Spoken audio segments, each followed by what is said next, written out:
Be sure to share the podcast on your favorite social media channels.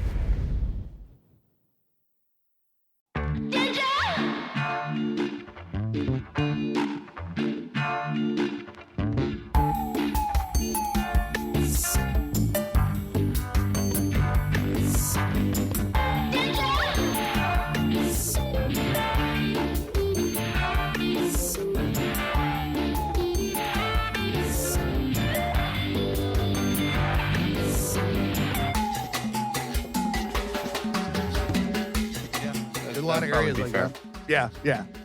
My wife is from, she's from Jersey, from Teaneck, but her mother's from Spigno, Italy. Okay. And her father's from Colombia. So, and Gotcha. your name is Vincent Infante. So I'm assuming you're Polish, right? See. See, just take it to the next level. I love that.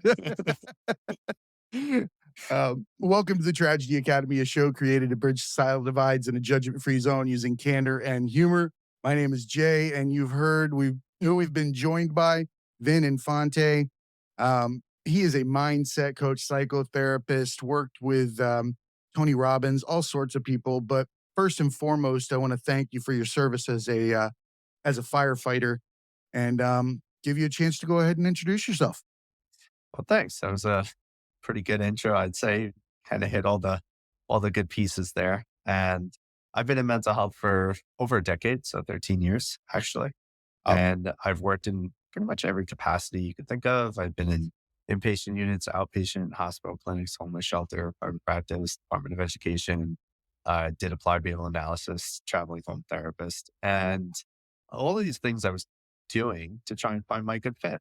So for a lot of people, that might overwhelm them with the list of things that you said, because they would probably look at your youth and say, well, how can you have had so much experience in such a short amount of time? And I'd like probably to point out that I think a lot of these roles run concurrent. That a lot of the things that you were doing was supporting another, and you were starting another and working in all these different facets, learning all the way along the way. Would you say that that's appropriate? Yeah, I would say so. I was doing all of these things. I started at 18 and That's working in a amazing. mental health capacity. I started as a mental health worker at a hospital. And then I was doing all of these different things until I was 28. So I had 10 years just between 18 to 28 of working in mental health while I was also going to college and getting my bachelor's and then my master's. I love that you're doing that all at the same time, and that you're focusing on yourself while you're focusing on others, because a lot of times we find that those mindset coaches and the change your life people have a script. Yeah. They show up at your door and they want you to give you X dollars to walk you through the change your life path, and here you go. But someone like yourself, you've mentioned a lot of different disciplines, a lot of different areas that you were seated in. Mm. But 18 years old, there's not a lot of discernment at that moment in life for most adolescents, young men. Mhm. However, you found a calling in that. Was there something that predicated this to make that decision at such an early age? I was telling people I was going to be a therapist since I was in 5th grade. But the thing that predicated that was because my dad's a therapist. So I wanted to be like him. And I also That, wanted to be a firefighter. So those were my two childhood dreams, firefighter and a therapist. it's funny because I was a military police officer and I'm a cartoon philosopher. You think I'm a therapist?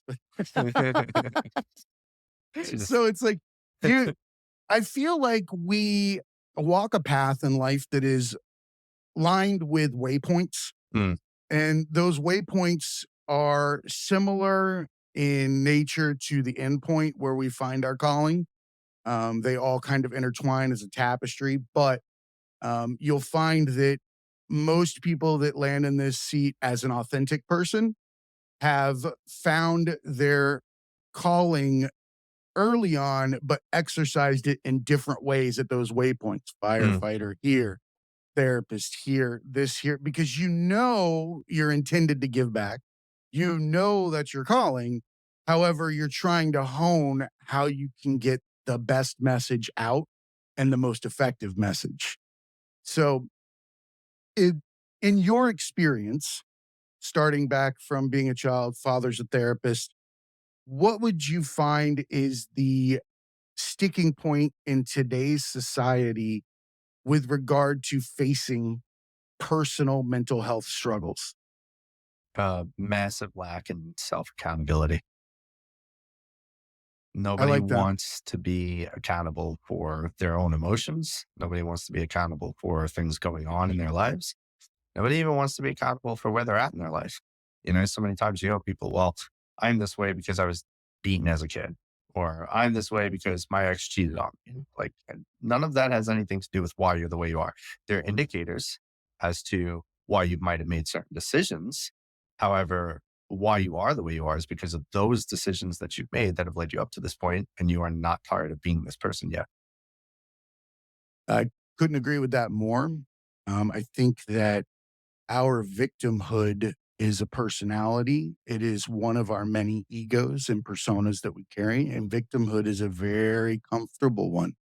It comes with a recliner, it comes with a cup holder, it comes with judgment, it comes with the Uncle Rico syndrome. If I coulda, I would've, if they hadn't of, whatever it is. And I always get taken back to this little anecdote that an older gentleman told me in the barber shop one time that really shattered my perspective unintentionally. And that was, he made a joke, and I've said this on the show a lot, but I like to see the reaction of someone like yourself in the revelation that you could get from this in such a simple manner. And that his joke was very off color. It was, if you put your wife and your dog in the trunk of your car and come back an hour later and opened it, which one will be happy to see Your dog. you? Every time. Yeah. No matter what, when you open that, the mouth is hanging open, the tail is going. Where are we going, Chief? This is not a situation anymore. You're here rolling on with life, right? Mhm. The wife. That's what resonates with me, right? I get the dog. The dog is super intelligent for the reason that the wife or the person that was in the trunk now has an entire new persona that they can grasp in that very moment. They can become an addict. My Life in the Trunk book, the PTSD. I could become homeless because I got an alcohol problem for that time that I was just completely traumatized in that goddamn trunk. Mm. And you can put anybody in that damn trunk, right? Anybody in there comes out as a new person if they choose to be and remember it as something that lives with them in the now. The dog, not so much. You ask me, which one's mentally ill? Right. The human. Right. The human is choosing to live in some bizarre time constraint, slice in time as a mask. Because why? Well, it's painful, but it's also a nice stopping point in your journey on earth if you can say, I don't have to do shit anymore. Not to say that there's not trauma and damage. A lot of people don't even know what we're saying right now. They Mm. don't realize that's a persona. Yep. They live it. You Mhm. don't know you are that. You don't know that all your decisions are you. Your perspective, literally your perspective. We think for other people. We think what other people are thinking about us. What the fuck kind of backward shit is that? I can't even think for myself. Right. Right. Mhm. So just my perspective. I think you have a pretty healthy perspective. I believe that the biggest issue with victimhood is that it is very easy. So a lot of people, and I think this is a part of it too, is that a lot of people tend to struggle with finding a form of significance in their life. A lot of people tend to Mm. struggle with finding greater purpose or meaning. They're maybe not feeling like they're recognized or that people care enough about them. And so when people tend to lack significance, there's a little bit of paradox in the desire for it, where sometimes your problems can be your significance because of the fact that you get a lot more power and control when you have all these problems, and the bigger and the size and scope and scale of these problems going up to a higher level. will then start to make more people pay attention to you. All of a sudden, you are defined by these things, which give you a Mhm. sense of certainty, give you a sense of personality. And this is the dangerous side of needing significance, but not getting it through your life or your fulfillment, right? So, so many people like to complain about their bosses, for instance, or like it's almost a common thing, right? You go out to the bar on the weekend, you and your friends are going to bitch about your bosses and your jobs and this and that. Meanwhile, like you clearly would rather work than be homeless. So, why don't we have some gratitude for the job? Well, because we don't feel like the job is significant. We don't feel like we're important. We don't feel like we're valued. We don't feel like we're getting a lot of fulfillment out of it. So what else could we find significance in? Well, we find significance in connection in how much we hate our jobs and how we could all bond over that, and how we could all talk about how much it sucks instead of doing something better about our lives. Mhm. I couldn't agree more. Very well said. I think that when we have to substitute our inadequacies or our internal perceptions of ourselves, we tend to draw from other people's attention to obtain our social currency, our own self-worth. We take all of those insecurities are fears. They're derivatives of past interactions that created some kind of pain, Mm, and they become stripes on the mask that you have to face everybody else with. Hey, look, I've been screwed over stripe. I've got a I was the best this day stripe, and we congregate with our mask of the business, and we wear it and we speak the business, and we have the conversation amongst ourselves in this world that really doesn't need to exist because we're all hypothesizing what everybody else fucking thinks. right, But you have that bizarre interaction, but in reality, you're just here in the now. You're here in the now, and you said purpose. Purpose is very important to me because I think that we have a purpose when we're born. I think that we layer on experiences that stifle that original purpose, that childhood spark. I think that we go through trials and tribulations that create a more well defined person to go back to that original passion or purpose. I think a lot of people get lost on the way, forget that they are passion. You're a Yes. born passion. right, You're just under a glass of societal upbringing. right. When we look at, well, honestly, when we look at the world, right, we don't see the world as it is, we see it as we are.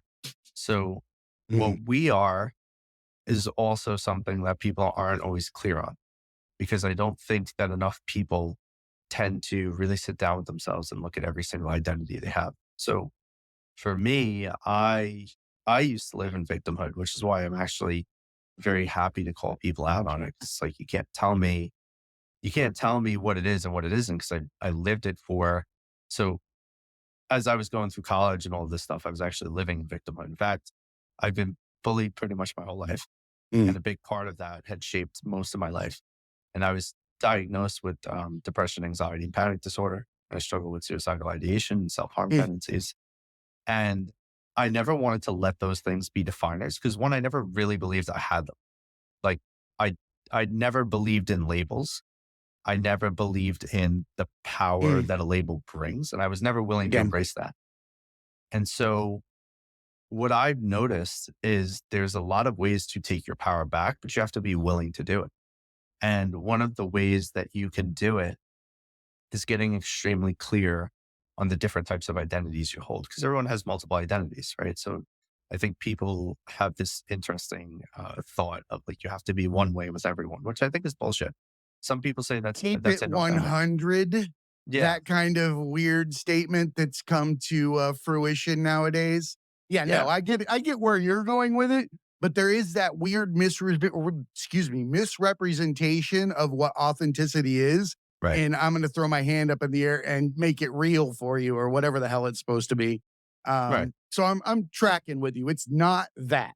right. Well, and that's the thing is like, like for instance, as a coach, there's a very different feel than when I'm, putting on like a therapist hat or when I'm doing a mentoring portion of it, right? Because Hmm. coaching, mentoring, and therapy are three different things, the three different modalities.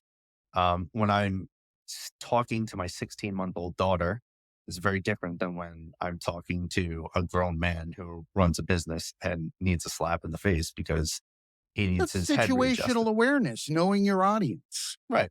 But those are also, but see, but that's the funny part. Situational awareness, yes, but also those are different identities because Mm. I'm not showing up as a coach when I'm with AT&T my on one daughter. phone, mom on the other. Check your voice. Your voice is a really good indicator of whether or not you're being yourself. Right. Exactly. And so it's like building these powerful ideas around what your identities are. Like, what would a good dad look like? What would he do? What would he say? How would he make his daughter feel or his kid, whoever? Mm. How would he show up? How would he be present? What kind of time would he spend with her? What does he want to teach her? How would he have to parent so that she could turn out a certain way? And that's the dad identity. And then the other identity is like, all right, how would I show up as coach? What would a coach say? What would they do? What would he help people feel? How would he talk to them? How would he look at life? And then there's another identity. It's like, oh, I'm a son. How does the son show up for his parents? What would a good son do? How would he speak to his parents? What would that relationship look like? What would he do day in and day out? So you take all these identities and you just get really granular and then you challenge yourself to be in alignment to what you feel would make that the most powerful identity for you, right? Because everybody might have a different idea. Some people hate their 100%. parents and they might say, well, being a good son would be never calling my parents ever again. And so you have to decide. It's all relative. Yeah, It's it's all all relative. relative. I like that you approach it that way.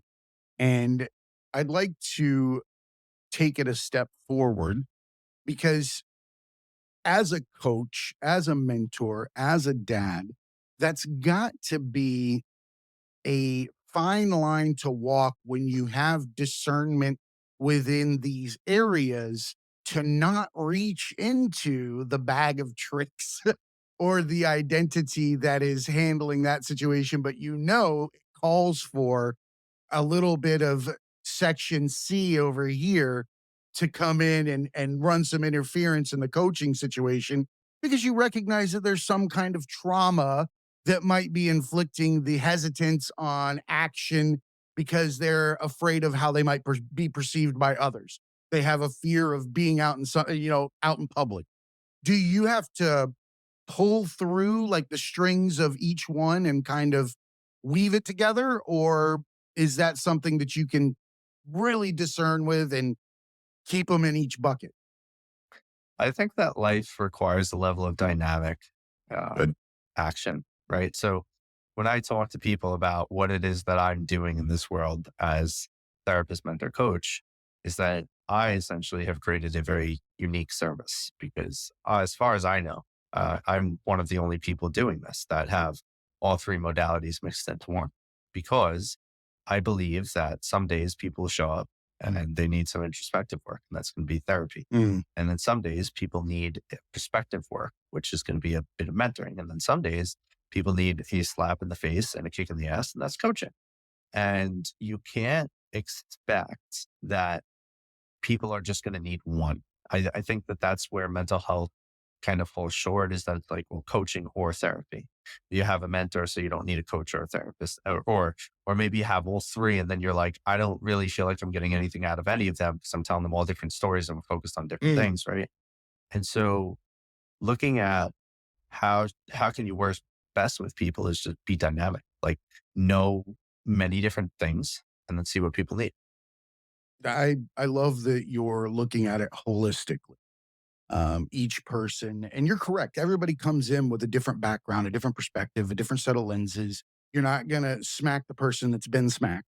That's just not how it operates. So you're going to substitute a different type of modality to get them to accomplish something versus, the same form that you would with somebody who was a little more hardened or could take it or needed it in that moment. Because I think anybody can take a slap. It just depends on what the situation is. Victimhood and the most frail require the hardest slap sometimes Hmm. because they're comfortable. They're the most comfortable. Yeah, Um, it's I, true. I go ahead. I was going to say it's true because I like to think of my clients as high performers because they are. They're all business owners. They're all entrepreneurs. I have some, athletes. I guess they're semi-pro, right? Like they're college athletes. Um, Excellent. I have a very wide array of people I work with, but they're all high performers in high performing positions. And I was having a conversation with one of my clients about 2 weeks back, and he's been making progress, but now he's kind of hitting a little bit of a stale point, which happens a lot in this work, right? Where Mm, people, absolutely. as soon as they jump into it, they're super excited. They start taking action because they're excited. And then as it starts becoming almost routine and process, they start taking less and less action. And so we're sitting here and he's like, Vin, he's like, I'm at the same point because he's had therapists and coaches before. And he's like, I'm at the same point where now I'm kind of like, everything's like not moving and blah, blah, blah. He's like, now I feel like I'm back in my ways of doing. I said, okay, well, there's a few things you have to do in your life and you haven't been doing them. And we've talked about it. Right. And so here's what we got to do. And we came up with an action plan for, from this week until our next session. Right. So I meet every 2 weeks. Mm. And I said, here's your action plan. I said, I'm only going to ask you 2 questions when you come back next session. And I said, the 2 questions I'm going to ask you is, did you execute, take action? And if the answer to that is no, the follow-up question is going to be, how much longer do you want to suffer? And that's all I'm going to ask you, because those are the only 2 questions that I have, because those are the only 2 things you have to do. You either take action or you determine how much longer you want to suffer. How much of a cosmic joke is it that suffering's a choice? Such a great one. It's like the It snake is. eating its tail hardcore. Yeah. Like down to the size of a Cheerio at this point. It's eaten for so long. Right. Because see, and that's the thing, right? People confuse the two. Pain is inevitable, but suffering is a choice. Your suffering is based on your inability or lack of desire to take an action that might be hard. But just Mm. because it's hard doesn't mean you shouldn't do it, right? Like one of the things that I like to talk about as to why I refuse. So this is a part of why I quit traditional therapy is I don't believe in diagnosing people. I didn't believe when it was done to me, and I don't believe in doing it to people because of the Mm. fact that it becomes a part of so many people I feel get worse because it becomes a part of their identity. I like that you said that. I just want to pause you real quick Sure. because you said coach and mental health, coach, mental health, coach, mental health. And what was popping up in my head is exactly what you're bringing up right now. In that, why is it mentally in our mind's eye, if I say you have a coach, you're a high performer. If I say you have a therapist, you're frail. Mm. But in reality, they have so many congruent things. They And do. really, it's seasoning based on the palate that's consuming it. Sure. Well, I think there's definitely a disconnect in the two. So Yes. right with therapy, I like to explain it to people, right? Because they'll say, well, what you do these 3 different modalities, but like, what is that? And I'll say, well, if you think about what therapy is, therapy helps people look into their past and understand parts of themselves. It helps with introspective work and figuring out why you're doing the things you're doing. How did you come to that point? Where did you get your views of life? Mhm. Why are you living the quality of life you're currently living? Because they're all decisions you made in the past that have led up to your current state of being, right? When we look at what coaching is, coaching challenges people to raise their standards, to become the next version of themselves, to evolve and to let go of what was for what can be. Mm, And when you look at what I like that.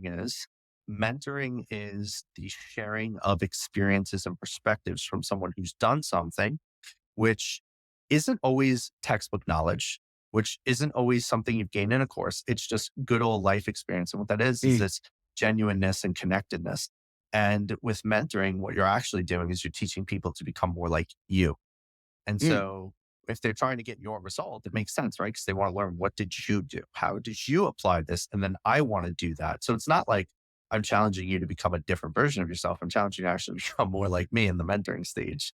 And so you look at these That's 3 modalities. borderline narcissistic, isn't it? I mean, I've done a Depending few on cool the things. person that believes that they're the ones that should be emulated is a little bit harder to sell. Do I think that there are people that could do that? Hell yeah. I mean, if you've got a moral compass and you're doing things, on the up and up, you should be emulated to a degree, right? You could benefit, or people could benefit from being mentored by you. That said, when you are a mentor, you better damn well hold the line. You better be a lighthouse. You better not be getting caught with your pants down unless You're willing to put it out on the side of the lighthouse. Right. Look where my scars or my mistakes with shame at that point and say, I'm learning while you're learning. And that's an example. Mentors have to be an example. Right. Well, and I believe that too. I mean, my biggest thing is like I lead with vulnerability. Like when I jump on a podcast or I give a speech, for instance, I love speaking if you couldn't tell. Um, but when I do these things, and even in client sessions, I'll share like, all right, these are the things I've gone through. This is how the situation played out. This is what I did. This is the conversations that were had. This is how it worked. This is what didn't work. And so I believe that you can genuinely learn from other people. Now, what wound up happening when I looked at like the difference between therapy and coaching, et cetera, is I also found what I was telling you about before is like, I didn't believe in diagnoses because I didn't like that it became part of people's identities. I didn't like that you're not technically supposed to share your experiences. And I get it. Like it's a whole thing on the code of ethics that you can't do that and blah, blah, blah. Weird. It's like Well, not sharing salaries at a company. Well, you know what it is? There's some logic behind it, but I also think it's semi outdated. And I also think that the problem is, if I'm being quite frank, I think a lot of therapists have a lot of problems that they haven't worked on. I really do. Like, no, I'm dead 100%. serious, man. No, I'm with you. I don't like a lot of therapists because I think they're bullshit artists because of the fact that I know that they have more problems than their clients and they're still going in trying to give advice. I see a neuropsychologist, I see a therapist, and I have some other people that I see for my own mental health. And what I like about that system, because we tend to look at all the things that are wrong with it, because there's a lot wrong with that particular system. A lot. However, when you're on your knees and you open up the internet, the first thing you're going to find in force is that. And I don't believe that people set out with the intention to cause harm. They really are trying to help. Right. And while I do think that it is something you should have, I think it's short term. And the reason why I say that is when you fall under that circle of care, that bubble, it is a safe place, not for you to become a different human, right? Where you're elevating your personality, you're becoming like the best of you. It's kind of like a suspension state. You're going to get your medication, you're going to get your meditation, you're going to get your tools for your toolbox, and you're going to have a pause button. And I think everybody can use that pause button because they're going to get forced through that racket no matter what. Right. But if you look at it for what it is, it's a chance to, like you said, introspect. Look at the mask from the inside out, deconstruct it. Where are the stripes? If I look at a painting backwards, then I get to see who I became and why I became that person. Right. And someone like yourself is integrating both, which is fantastic. Like I said, you're doing something that other people are not doing. That makes me super excited. But I do believe that that particular bubble exists on purpose for a lot of reasons that we could say. However, I believe it is also the first place that people can get that break, especially in substance abuse or, the debilitating suicidal ideations, or ideations. I never know how to pronounce that. I think it's ideations, isn't it? Yeah, that's the one. Okay. Well, that. 'Cause I had them as well. Mhm. I've got, my own versions of trauma, just like everybody else. Cam Awesome, former heavyweight boxer, Olympic boxer, he came on and he summarized bullying pretty well in that he thought he was being bullied at the time, but in retrospect, he realizes everybody was. It was just his decision to be bullied Mm. in that moment or take it as being bullied. Right. And that identity is what Right. we're talking about. The identity that Correct. we take forward in life. You said that you were bullied. Yeah. What does somebody do that has a persona that is highly integrated with themselves having been bullied? Because bully's a hard one. Bully makes everybody nefarious until proven different. And that's a shitty way to live your life. Sure. That lens is one of the darkest ones you can have over your eyes because it doesn't let true authenticity and love get through as quick as it could. Right. So for those people that are looking through that lens and they're micromanaging their understandings of everybody's intentions, what do they do? How do they break that cycle to come see someone like yourself? Because I feel like there's a hurdle there. I think that I like to explain that there's multiple levels to self-development. Mm. I personally don't think that a lot of people should start off with one-to-one stuff. I think that's probably the top tier. And here's Mm. why. When you start, what you should do is you should go and get free resources, all the free resources you can. Go on YouTube, listen to great podcasts that maybe Vin Infante's on. Listen to Love that. YouTube Shameless plug. videos. Boom. Why not?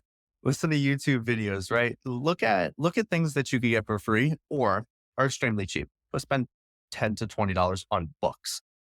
Start seeing what you gravitate towards and what Mm. might give you the most value based on what you're listening. Like, look for the personalities that resonate most.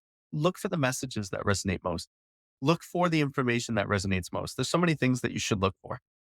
Tier 2 is then looking for communities that support that. Join masterminds. Now, this is going to be a mid-tier investment, right? So we just went from like free to $20.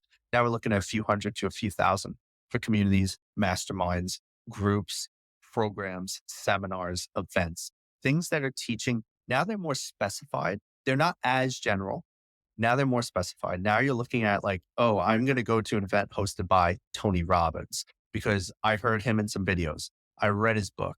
I liked him on a podcast. I like the things he says and his personality. So now I really want to learn that. So now you start going to Tony Robbins events, right?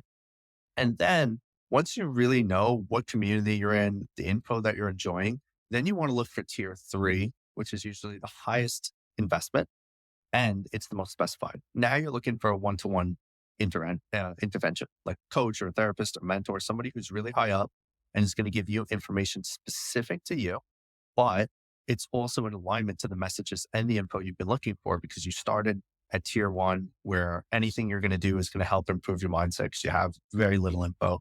Then you did tier 2, you found the communities, the messages, the information, and it was great. But now you want it specifically tailored to you. And that's where you start stepping into tier 3 because a lot of the times what people don't realize is effective work in tier 3, where you're doing this one-to-one stuff, really comes when you have a genuine good relationship with the person because it all comes down to likability and trust. If you don't like and trust me, you're not going to be receptive to the info. If you're not receptive to the info, you'll never take action on it. If you never take action, you never change your life and get good results. And so when I'm taking on clients, for instance, these people know they pretty much want to work with me because they've usually done self-work. And like I said, I work with high performers. I'm not very much like a low tier coach. Like I'm on the higher end side, the higher ticket cost, etc. And so people that come to me have usually already made a few investments, have been doing self-development work for a while, met me somewhere or got me as a referral because I don't even do marketing or anything like that. So there's a likability factor already in there. And then when we wind up having the conversation, it's like, well, let's see if this makes sense. I don't have a specific program. It's very dynamic, but you tell me what your issues are. I'll give you a bunch of solutions. And then if you think I'm the guy to help you get to those solutions, cool. If not, like, what from that conversation, you know what you're looking for, go find somebody that does that. And so that's usually how I recommend the Value add, traveling. even in the interaction. I like that. Correct. Even in that interaction, it's like, all right, listen, Yeah. if we're not a good fit, you could still walk away feeling like you got something, which might just be clarity to go work with someone else. I like that. A lot of people aren't willing to do that. A lot of people feel like they need to keep their hooks in you. Yeah. I have looked at those interactions with the understanding that there are many, but two particular type of people in those scenarios. One is the lighthouse and the other is the convincer. Mm. If you're trying to convince me of something, I don't want it. Right. Because you don't want it. You don't Right. believe in it so much so that you have to sell it rather than live it. Right. Right. And then the other one is standing there as a beacon, allowing people to find you. You're not marketing. That's perfect. Because why market? You're one person. And if you're doing the right thing, rocks in a pond all day long, the waves will continue and continue infinitely. And if you're throwing pebbles, you're going to get little ripples. But if you're grabbing a hold to one at a time and you're focusing your care, your passion, your talent to examine the human experience, and you're throwing a boulder into the water, and those are going to create so many more ripples because that particular boulder now has the capability of throwing boulders. Right. No longer are we throwing pebbles into the pond. We're actually just we're stocking it with impactful things that affect change. Right. And it's funny too, because there's so many mindsets out there. So like I had this coach one time and I really didn't like some of the things that she said because I had some clients that I've been with for a while and they were super loyal to me. Like when I left being a therapist and started coaching, they actually followed me from my private practice to doing coaching. And so they were at, lower, very low prices for where I started going and increasing. And I remember I was talking to a coach and I was like, I'm struggling a little bit financially. This was like the start of me trying to launch my coaching business, right?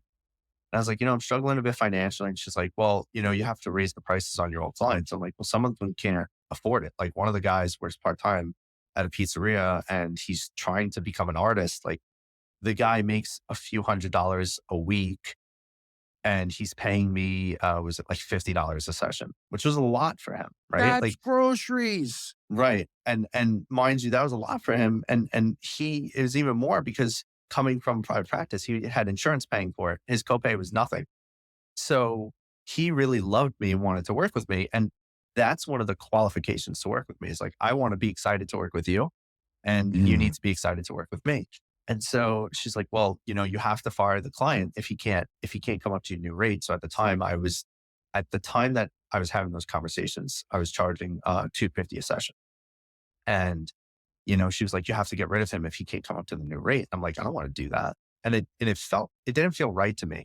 But this is what a lot of coaches will talk about is like, you have to preserve your value and your rate and this and that. Like people are super hard on that. And then the best thing I ever heard, and best by the biggest amount of bullshit I've ever heard, is somebody saying, you have to, I can't even say it with a straight face. You have to, if you know that your service or product can help someone, you have an obligation to convince them to buy it. And I'm like, what the fuck are you talking about? Dude, some weird ass discriminative value. Like, what is that? It doesn't even make sense. What the fuck? Yeah. So in my mind, when you say these things about price and keeping a client versus, another level, prospect, I don't know what, Yeah. Like a sales patient. call, right? Like a sales Right. call, like, hey, So this in is for my you. mind, I see something completely different for a person in your chair, or the way that I believe that it should be approached is that once you've identified that passion, once you've identified who you are, once you've identified that gift that you're supposed to be giving back, the world, the universe, reality, whatever it is, I don't care what you call it, it will work through you. You will become a conduit for additional money. Yep. You'll become a conduit for more people to join your particular cause. It's kind of like a clogged pipe, right? Sure. Clogged pipe doesn't have anything coming out the other side. But the moment that you open that pipe up and you start giving it away, and that can be what's from your heart, that can be donations, it can be whatever it is. You get up, you hit the ground, you say, grateful, and what can I do to help? Right. And every day you do that, there's a phenomenon. It opens up a valve even wider and wider and wider. And you're not changing your life with The Secret or some stupid shit like that. It's just how life works. Right. If you open a path, a river forms. Right. Right. That's just how it works. So I believe that when you don't discriminate your clients, for their socioeconomic status, because we're all dealt the cards we're dealt, we're born on the roller coaster. we're issued our fucking character or script. All we're saying is rewrite it, pick your characters. You said earlier, what do you want to emulate? A good dad. What do you want to emulate? Good businessman. What do I want to emulate? A fucking coach that really affects change with people and brings them to a new dynamic level. Right. It's still a character, right? And you acknowledge that. But if we can acknowledge that we've created a society that does stand on having particular characters in certain interactions, then why not put pen to paper? Right. Why not take the time to pick yours? Because it was picked for you the first time. Somebody issued you all of your implicit biases. Sure. I think that there are people that will come to you, and I think there are people that will hit their knees. Of course. There's two different scenarios there. 100%. And those people are not at tier 3. No. Those people are vomiting and trying to find out what reality is. Correct. What about those people? Given your background, you've seen atrocities, you're a firefighter, you've worked as a therapist in some of the, the hardest areas. What is it that helps them open a door to be able to talk about coaching, next level, new life, whatever it is, artist, entrepreneur, fucking speaker, it doesn't matter, right? King of the janitors. If you love being a janitor, fuck yeah. Be the best goddamn janitor out there and clock out at the end of the day. How does that person, though, that's on their knees, that does have those traumas, that doesn't realize where they are, where's that first step for them? The first step for them is definitely going to be somewhere within the deepest parts of their darkest moments. Because a lot of people, this is, again, part of the reason I got into therapy. People can debate me if they want, and it's fine. I've been in there for long enough to know. A lot of people don't want to change. Why I started working with high performers is because they do. When people come to me and they've already taken action, right? You're a CEO, right. You're an entrepreneur, you run a startup, you're a hedge fund manager, you are an action taker. I want to work with you because I know we can create change because I know my stuff. As long as you do it, we can get great results. And that's why I started stepping into this field as to why I started choosing a different client. Because I spent so much time feeling frustrated because a lot of these people come in day in, day out. I'll never forget there was this one woman, and she's a sweet woman. And I also want to preface this that I have no disdain or hate for the people that don't want to change. I just know that I don't have the patience to sit there and do the work. They don't know that they need to yet. They don't even know who they are.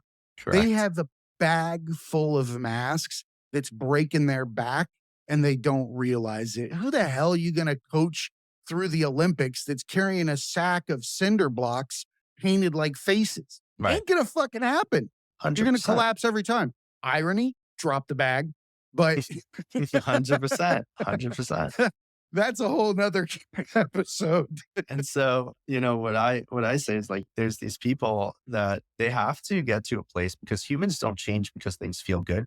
We change because of the fact that the pain of staying the same is finally worse than the pain of change. Because as long as change is perceived as more painful than what you're currently doing, you'll never change because humans have this is like our most basic of functioning. What's kept us alive and helped us evolve for thousands of years is that we are always in the state of seeking out pleasure, avoiding pain, and conserving energy. Why successful people win is because of the fact that they know how. See, change in the short term is always painful. It's never easy. But what successful people do is they look past that to the long-term pleasure. And by doing that, they essentially trick their brain out of, oh, it's not painful because look at what I'm going to have. And what a lot of unsuccessful people do, or people that stay the same, is they look at the short-term pain. It's like, well, to start a new gym regimen, I got to go to the gym. People might judge me. I'm going to be fat and, like I'm going to be out of breath and I don't want to do that. Instead of within 6 months, I could be in the best shape of my life. I could be breathing easier. I could lose weight. I could be happy in the clothes I'm wearing. I could feel confident on the beach. I could feel confident in my own skin. And so that's what I've come to see as the biggest differentiator between people who are willing to change and people who won't. Well, it's action paired with what's the pleasure versus what's the pain. People that don't change are focused on the pain And then Mm. people, and not like the pain that's like, I can't do this anymore. It's more just like, going to the gym, people can judge me. Like, that's stupid pain. That's so stupid. But it can be so debilitating coming from a bullied person. It could That be. has the same reaction inside the brain as a saber-toothed tiger chasing your ass down. You're Yeah. just as affected in that moment. And I agree with you with what you're saying. I agree that action and the ways that you approach it are the way that we create our own reality. Mhm. Selecting the people that have crossed that threshold into grasping and writing their own reality is admirable, because those are the people that are going to have to turn around backwards and lift people over the fence, Right. right? It Yeah. requires those people. And I want to add an additional pillar to this. Go for And I believe that that is self love. it. Yep. I think that throughout any of this process, whether you're on the precipice of going to the next level or you're on your knees, that until you realize that you are perfect the way you are internally because you were made that way. Love the fact that you're here on the rock. Love the fact that you experience the present. Love the fact that you have quirks. Love the fact that you're different. Love the fact that you're authentic because you come with your own set of skills, your own passion, your own authenticity. It's not going to be like yours. It's not going to be like mine. Mhm. It's going to be its own flower, its own firework. It's going to be its own lighthouse in and of itself. But it doesn't happen until you look into that shadow self, like you said. When you find that dark night of the soul that's walking around in there that we've read about in different psychological books, it exists. It walks around in there, Mhm. but at the same time, it's always going to exist. Everybody thinks that we shed the shitty thoughts. Right. And I'm here to tell you the shitty thoughts are everybody's. It's a collective sack of shitty things that we all share. Mm. We're just sitting in snow globes in a sea of nothing but shitty thoughts. And we reach out and pick the one that we want to focus on in the moment. And we have a tendency to grab the hot ones and bring them in there and turn our entire globe red and just live in it. When in reality, we don't have to. We can simply sit there and let them exist around us and love ourselves in place. And when you love yourself, you will go fucking so much further when they meet someone like you, because you're not putting out somebody out there that doesn't believe in themselves. You're putting someone out there with a set of or a construct that has already proven to themselves that they're worth it. Mm. That's a huge difference. I think it's a valiant place to put yourself, like I said earlier. But two different scenarios, but I do believe that you have to love yourself unconditionally to reach your highest potential. Is that you've got to embrace the bullied kid. You've got to understand who the bullied kid is now and who is the actual person. What is the defense mechanism that you wear? Did you have a physical imperfection that has created a personality where you don't show a certain thing under any circumstances? Is that your personality now? If it is, take stock and love the kid that created that blockage to protect.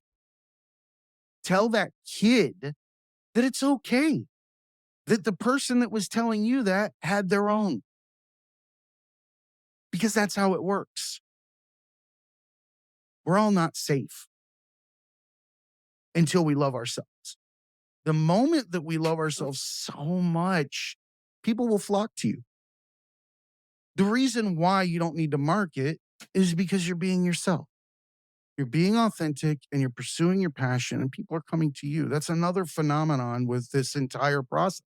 Whether you're, struggling from addictions or if you're standing at the pinnacle of your career, there's a set of circumstances that allows you to grow no matter what.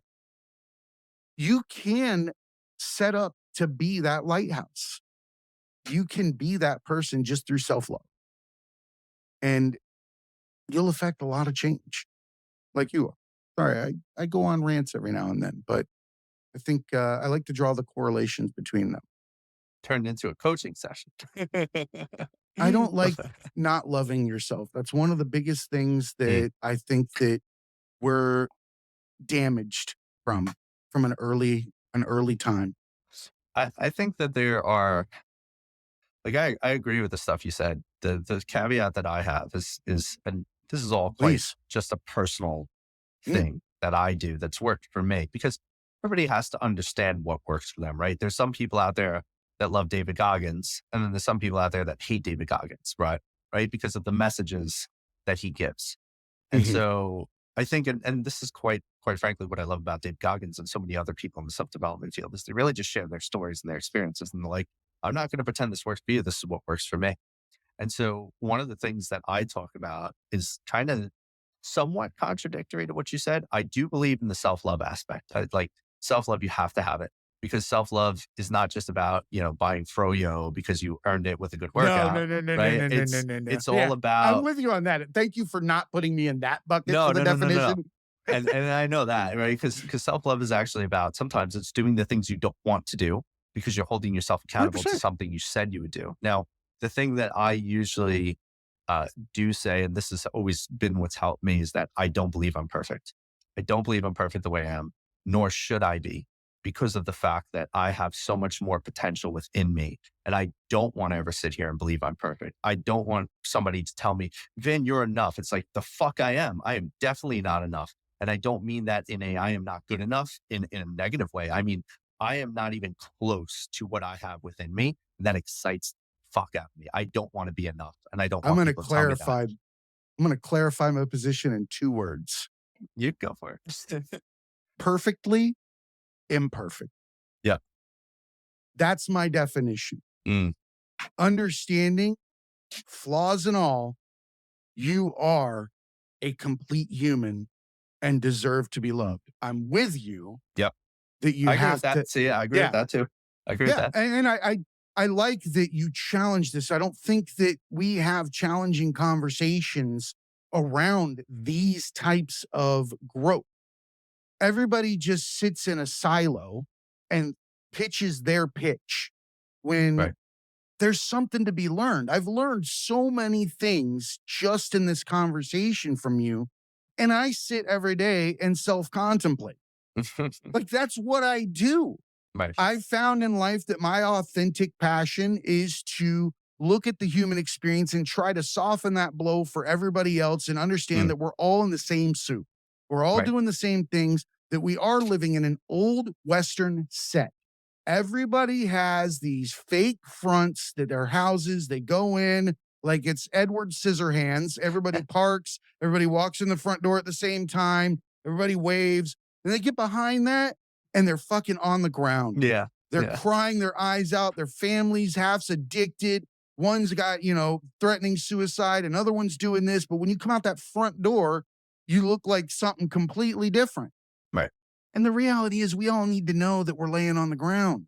Yeah. The moment that we get that, it becomes commonplace. It's no longer a point of shame. It's a point of growth. Right. It's a marker. It's your newest waypoint. Yeah. I think the biggest part will also come into kind of like we touched on this before, and I'll bring it in here with not the whole version because it's a lot. But one of the things that when I started changing my life, so I had my life changing moment at 23. And the thing that I did to change my life is what most people would actually consider extremely harsh that they can never imagine doing. I had a conversation with myself in the mirror, and it was at a point where I was completely and utterly frustrated. And I really couldn't figure out what was wrong.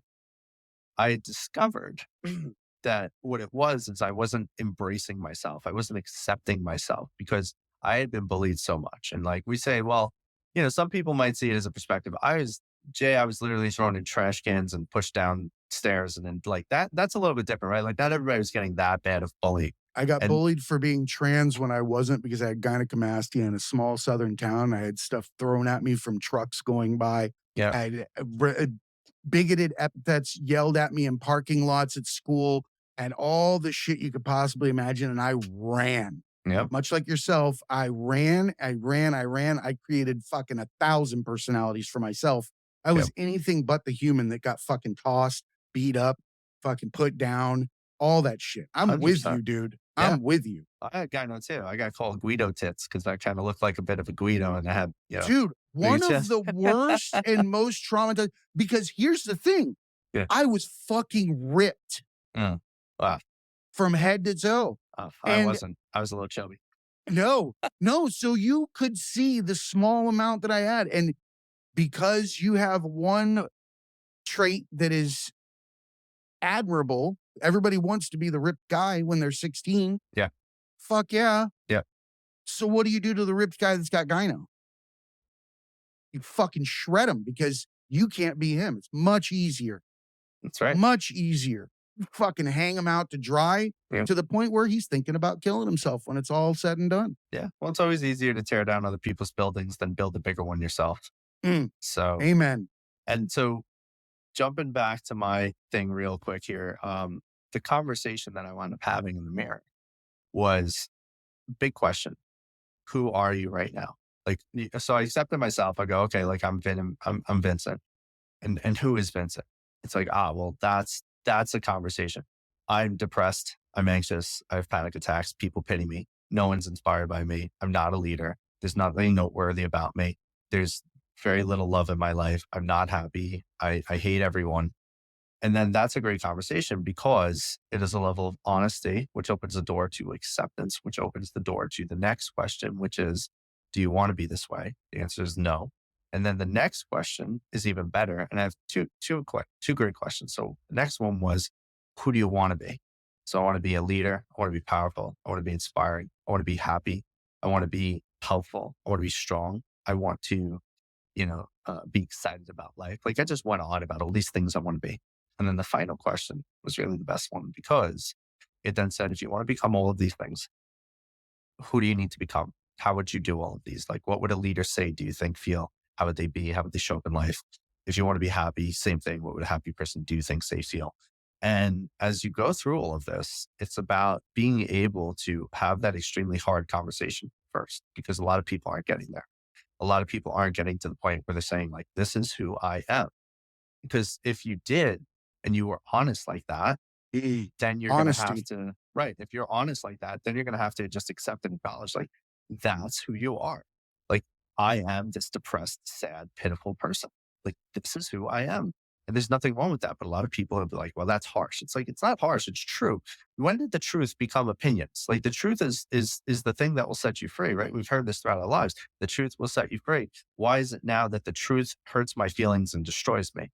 And I think that's one of the biggest realities that's shifted in our society. Because if I was never truthful and honest with myself to that degree, I would have never been able to say, I don't want to be this person anymore because this sucks. This person sucks. This person's life sucks. I'd rather be someone else because I'm aware that I am this person and that I am causing this pain and the problems in my life by being this. Because this That's is a why my life's the mindful way it moment. is. Yeah. That's a mindful moment that requires you to deconstruct yourself and be honest, like you said. And that honesty is something that we could all benefit from when we're looking in the mirror. There's actually a lot of meditation exercises that's right around mirror work. And Sure. there's for a reason because you're looking at the person you want people to see. Right. Who the fuck is that? Why does that exist? It should be me. Me. And if the person that you are creating is something you wouldn't love yourself, why the hell would you expect anybody else to love? Damn right. Vin, I appreciate you coming on here and having an honest, candid conversation about the ways that we can improve ourselves. I want to give you a quick moment to tell everybody where they can find you and give you an open invitation to come back anytime you want. I appreciate you and I appreciate what you're doing. Continue to be a lighthouse. Thanks, Jay. So people can find me. You can go to my website. It's www.vincentinfante.life. It's my whole name. And I encourage everyone to check out. I have a free resource on there called a mission board. It's better than a vision board. One, because I made it, and two, because it's more practical. Bro, that's how anything should be said. If you can't say because I made it, then you shouldn't be selling it. Damn you right. know, unless you believe in what the fuck it is you're supporting. Oh, I'm giving it away. It ain't even selling. It's free, and I think it'll help people because see, part of what I do is like I'm aware that I'm at a higher level of access than most people have the means for, and that's fine.